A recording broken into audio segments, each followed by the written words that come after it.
Weight cutting is like the fight before the fight.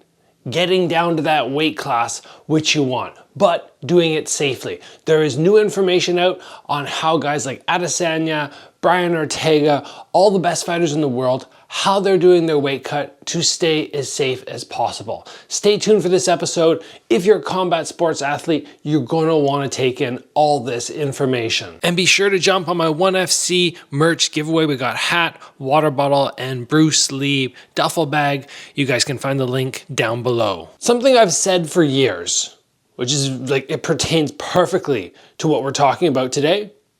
But I used to say in regards to cardio, cardio won't necessarily win you fights, but lack of cardio can cause you to lose a fight. No question about that. Same thing when we come to weight cuts. Having a great weight cut is not going to guarantee you a win, but having a terrible weight cut, that can definitely bring you a loss. So much easier. And we want to dial in these weight cuts because they can be so detrimental to our body. Before we get into all the details, everything I've seen recently in the UFC Embedded, because there's so much information in there, a little gold mine. I want to take a moment and thank the sponsor of this episode, XMartial, who've been a partner of this channel for a long time. Fantastic gear, awesome designs. They're now branching out. They have shin pads, they have gloves. The shin pads I've been using have been lasting. I think I've had them now for 2 years. Going strong, feel great. Can't recommend them enough. I have a link in the description below. Use promo code Gabriel Varga to save 10%. So we are discussing weight cutting and what I noticed when I was watching the last 2 Embeddeds. So it was UFC 305.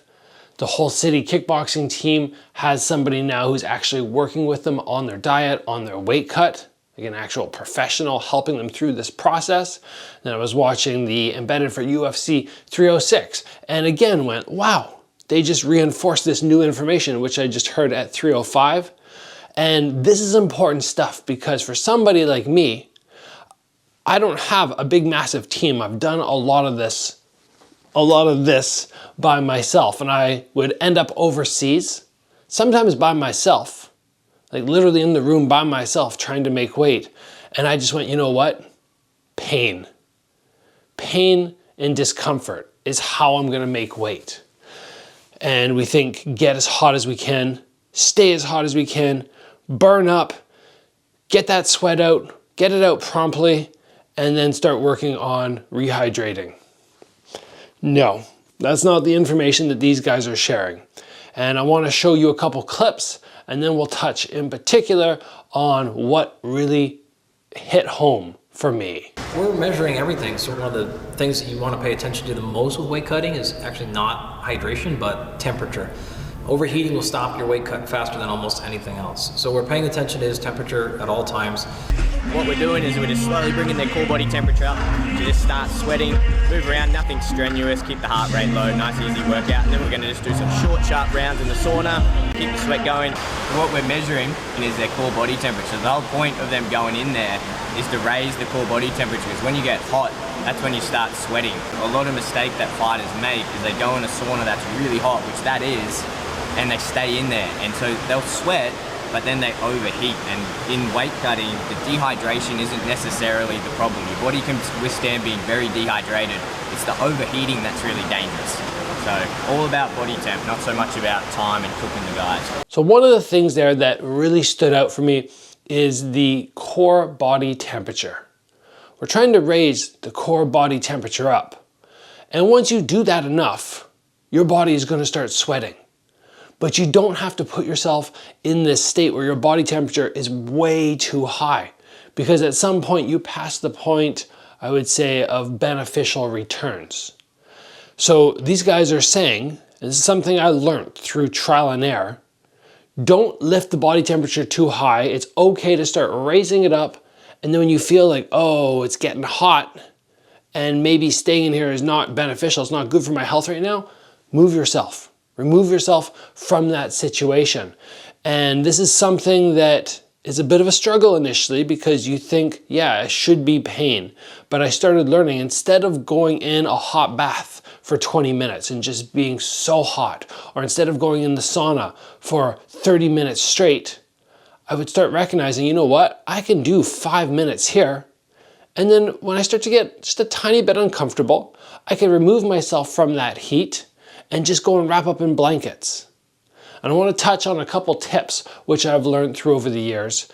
And big thing for you guys to remember is weight cutting is dangerous. And most of us, even somebody like myself very often, probably through my own choices, but I don't always have somebody there. I don't have a professional there monitoring my body temperature.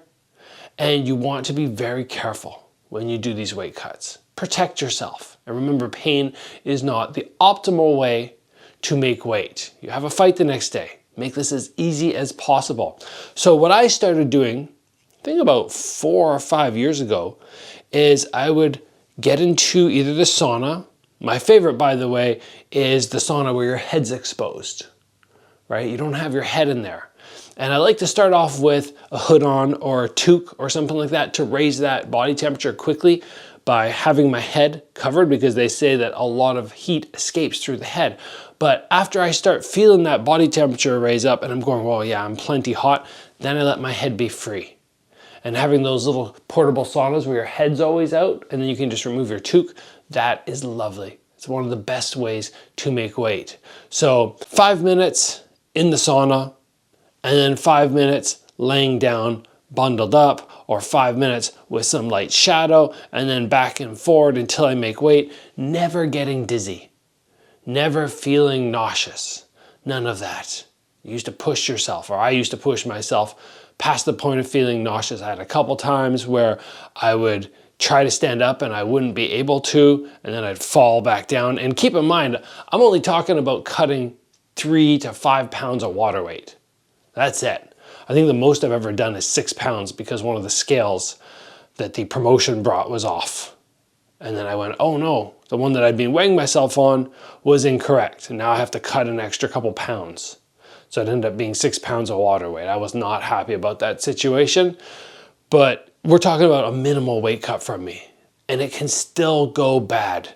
It can still lead to detrimental effects. I had one time mid-weight cut where my glands here just shot out. I still don't know what that was about, but they just kind of pumped out. I looked like a chipmunk, but not up here. Like my cheeks were full. Down here, my neck just ballooned out. And that can obviously lead to the next day not competing or not fighting nearly as well as you could have. So we're trying to raise the body temperature up. We're trying to get it high enough that you sweat, but not so high that you're gonna get nauseous or sick or dizzy.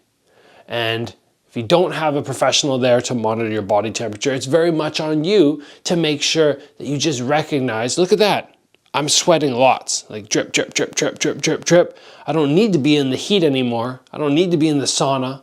I can step out, take my hood off, and maybe bundle up in some blankets and just do my sweating out here. And then if after 10, 15 minutes, I get up, I check my weight, and I go, oh, I still have a couple pounds to go. Oh, I lost a little bit of that heat. Then sure, you jump back in the sauna, get that core body temperature up again for 3, 4, 5 minutes, and you can return to a more comfortable state where you're not dying in that sauna. In regards to the best way to heat the temperature up, some people like running with a sauna suit on. That'll do it. That'll get you hot. It's a little bit more draining, but I don't actually mind that. Some people like going in a full sauna, right? You just walk into the sauna. I don't like that version. I don't like having my head overheat. I've never enjoyed it. Some people love it, but for me, no. Portable saunas, fantastic. Your head's out, your body is heating up, you're comfortable, you're relaxed. One of the best ways. Hot bath, hate it. Makes me dizzy. Think it led to me feeling super fatigued the next day for a fight. Some people will get in for 10, 15 minutes, crazy hot temperature, and just sweat off 3, 4 pounds in 10, 15 minutes. Can't stand that version. But it's up to you to do a little bit of experimenting and see what suits you best. I've heard some people say they hate the sauna suit, they hate hot baths. Some people love the hot bath. It's all over the place. You will learn what's best for you. But just remember, the overall take of this episode is your body temperature does not need to be screaming high. It just needs to be enough to do that sweating and to lose that weight and to stay safe.